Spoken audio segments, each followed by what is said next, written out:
Assalamualaikum warahmatullahi wabarakatuh. Waalaikumsalam warahmatullahi wabarakatuh. Selamat siang anak. Siang. Sehat semua ya. Sehat. Pada siang kali ini kita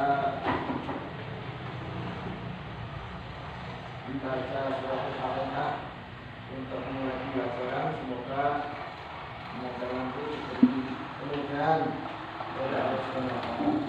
Al-Fatihah.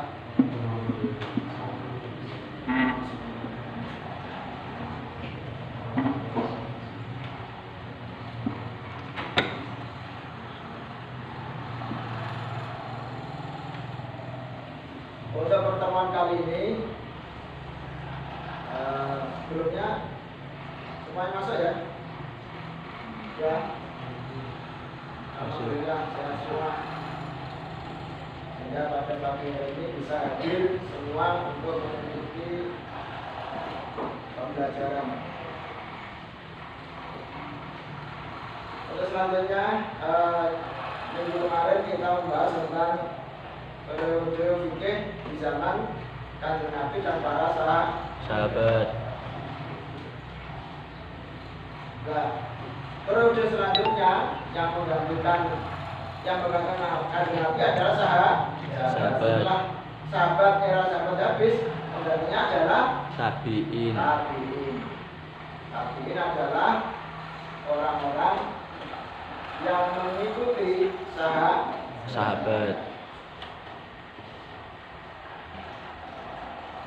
Jadi dalam periode ini penting sekali, nanti kita bahas tentang periode ini, penting sekali dalam pembentukan madhab. Yang kita kenal sekarang kita ada 4 madhab yang masyhur, yaitu madhab Hanafi, madhab Maliki, madhab Syafi'i, dan madhab Hambali. Nah, ini semuanya terjadi di periode pada masa tabi'in. Metode yang kita gunakan nanti adalah membaca, berdiskusi, dan presentasi hasil. Oke, selanjutnya untuk kegiatan ini, kalau nanti membaca tentang periode perkembangan fikih di zaman para tabi'in.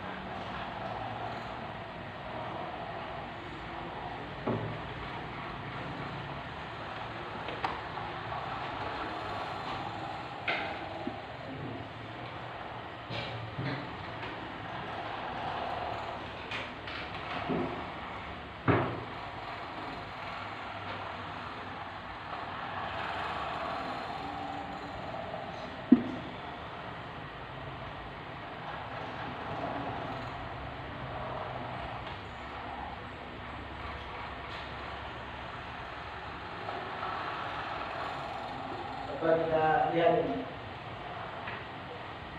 Seperti yang kita ketahui, di masa tabi'in ini adalah masa-masa pembentukan fikih di zaman keemasan. Dimulai dari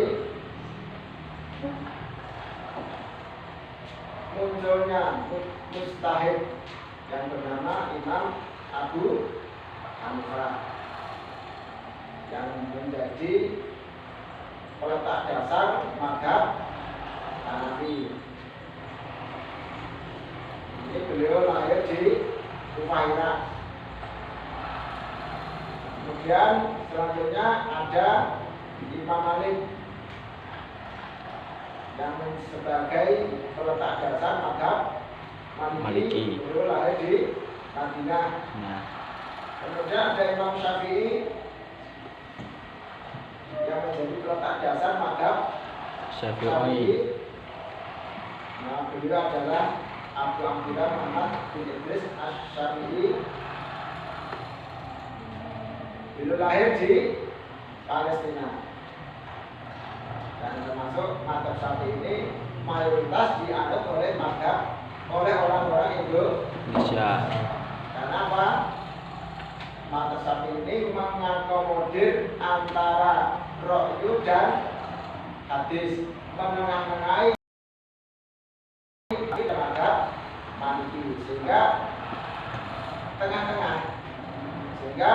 bisa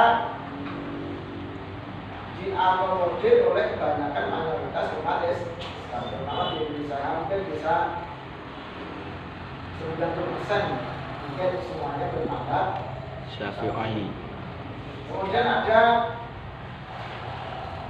Imam Ahmad bin Hanbal sebagai peletak dasar mazhab Hambali, lahir di Baghdad yang termasuk menjadi murid dari Imam Syafi'i. Nah, di periode ini dengan munculnya para mustahid tadi semuanya menggunakan metode yang berbeda-beda. Tetapi secara umum ada kesepakatan tentang metode yang digunakan, yaitu Quran, hadis, ijma dan Qiyas. ini semua sepakat. Dan kemudian ada penambahan-penambahan lain yang digunakan menjadi ciri khas di dalam setiap mazhabnya.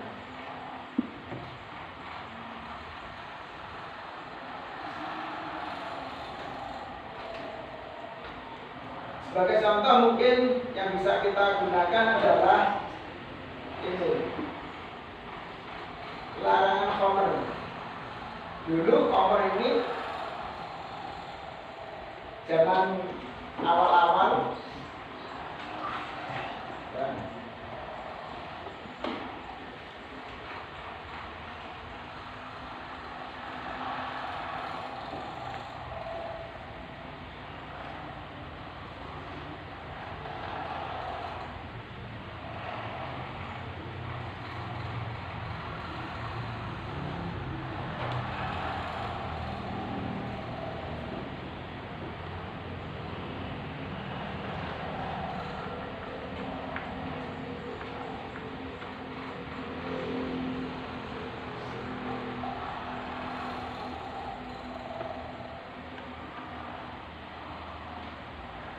ada hukum-hukum yang kemudian juga disepakati seperti tadi larangan khamr. Khamr ini semua mazhab menghukumi haram. Dan ada juga yang tidak ada perbedaan-perbedaan tipis, terjadi khilaf yang tidak terjadi ijma, mungkin berkaitan dengan hukum-hukum yang buruk. Ada hukum tadi ada disepakati oleh para imam mazhab, ada juga yang tidak disepakati dan terjadi khilaf. Dan itu biasa ya.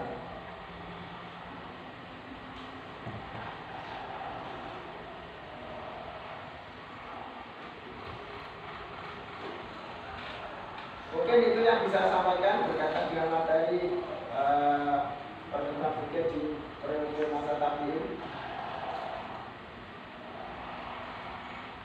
Untuk selanjutnya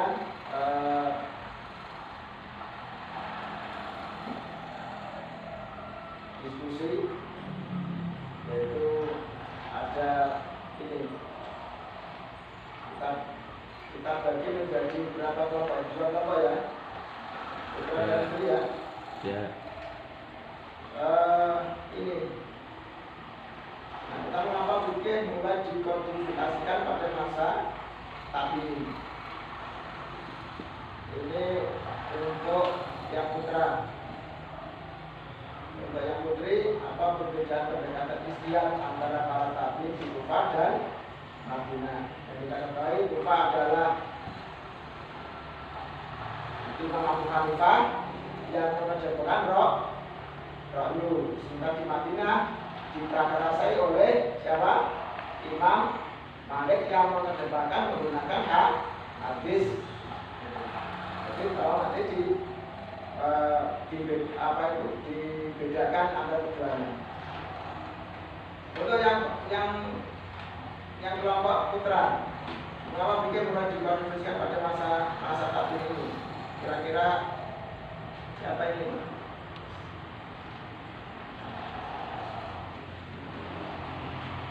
Nusron bagaimana Nusron? Kira-kira apa? Lagi coba.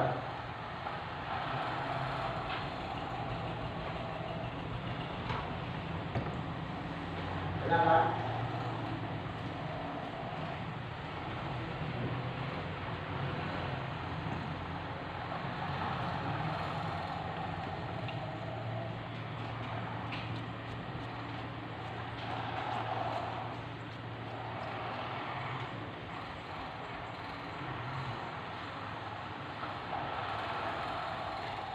dikodifikasikan itu di buku, ya dibukukan. Kira-kira apa? Ya memang pada era ini perkembangan zaman sudah mulai berkembang pesat, sehingga kebutuhan untuk dikodifikasikan juga semakin meningkat. Dimulai dengan siapa? Imam Syafi'i mengarang kitab Ar-Risalah. Ini menjadi fondasi dasar perkembangan mazhab Syafi'i. Dibukukan ini. Sebelumnya ya hanya sekedar ini, kiranya hukum begini, terus para mustahid ini memberikan fatwa.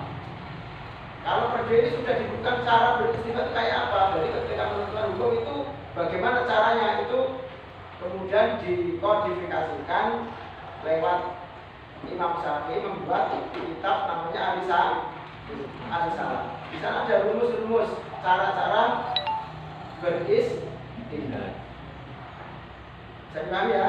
Kemudian yang kedua, yang memberi apa perbedaan ijtihad antara para tabi di Mekah dan Madinah. Ini kira-kira siapa ini? Khadijah mana? Khadijah, coba. Pertanyaan saya tadi.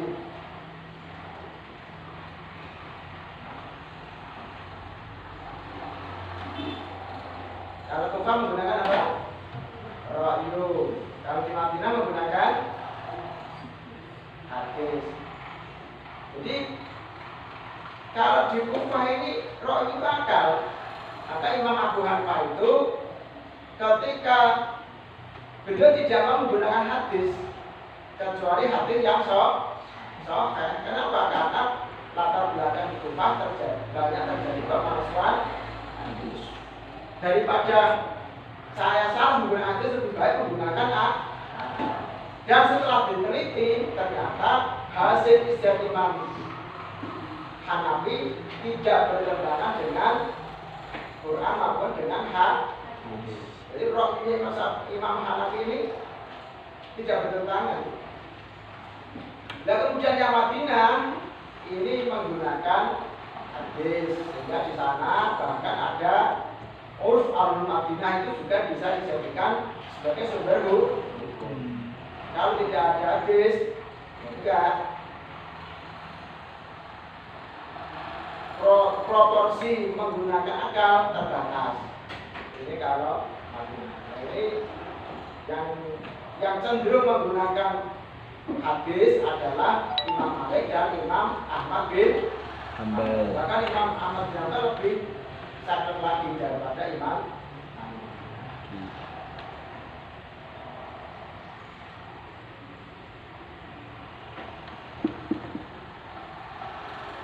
Mungkin pada pertemuan kali ini seperti itu. Nah, bisa dibahas ya. Semoga apa yang kita pelajari menjadikan ilmu yang barokah. Mari kita tutup dengan bacaan hamdalah bersama Alhamdulillahirabbil alamin. Assalamualaikum warahmatullahi wabarakatuh.